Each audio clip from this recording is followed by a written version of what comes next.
नमस्कार, मी अजिंक्य भातंब्रेकर. तुम्ही पाहताय लोकशाही मराठी आणि प्राईम टाइमच्या सुरुवातीला महत्त्वाची मोठी बातमी. मुंबईकरांसाठी बातमी अत्यंत महत्त्वाची आहे, कारण मुंबईतील टँकर चालकांचा जो संप होता तो आता मागे घेतला गेलेला आहे.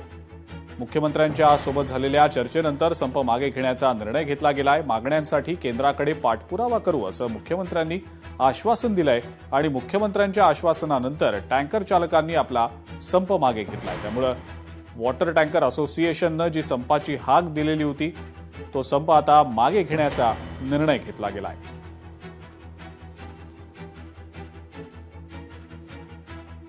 मुख्यमंत्री देवेंद्र फडणवीस यांच्यासोबत मुंबई वॉटर टँकर असोसिएशनच्या प्रतिनिधींची चर्चा झाली आणि या चर्चेनंतर मुख्यमंत्र्यांनी या प्रतिनिधींना त्यांचे जे काही प्रश्न आहेत, त्यांच्या ज्या काही मागण्या आहेत, त्या मागण्यांच्या अनुषंगानं केंद्र सरकारकडे पाठपुरावा करू असं आश्वासन दिलं.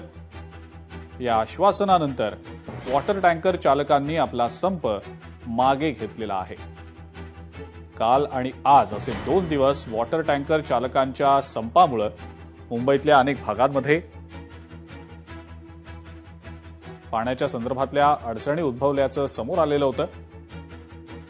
मात्र आता हा वॉटर टँकर चालकांचा संप मागे घेतला गेल्यानं या अडचणी दूर होतील असंच दिसतंय.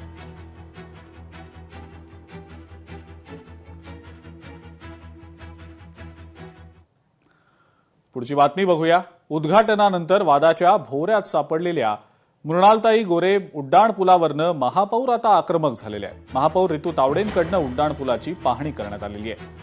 उड्डाणपुलावर असमतोल भाग, पॅचवर्क, डांबराचे ढीग पाहायला मिळालेले होते आणि यानंतर रितू तावडे यांनी अधिकाऱ्यांना खडेबोल देखील सुनावले. कामाच्या दर्जाबाबत अधिकाऱ्यांना जाब विचारला. कामात निकृष्टता आढळल्यास व्हीजेटीआयकडनं तांत्रिक चौकशी करून घेऊ असे संकेत देखील दिले गेलेले असून दोषी अधिकारी आणि कंत्राटदार यांची गय केली जाणार नाही असा थेट इशारा महापौरांनी दिलेला आहे. त्यामुळे उड्डाणपुलाच्या कामावर आणि कामाच्या गुणवत्तेवर आता पालिकेची विशेष नजर आहे. तर इकडे आल्यावरती मला हे दिसण्यात आलंय की जवळपास 2019ला हा सुरू केला होता. त्याच्यानंतर कोविड आला, त्यानंतर प्रशासकीय कार्यकाळ होता, त्यानंतर मग कॉर्पोरेशन आलं. तर एवढ्या मोठ्या कालावधीमध्ये हा ब्रिज जो आहे हा टप्प्याटप्प्याने झाला.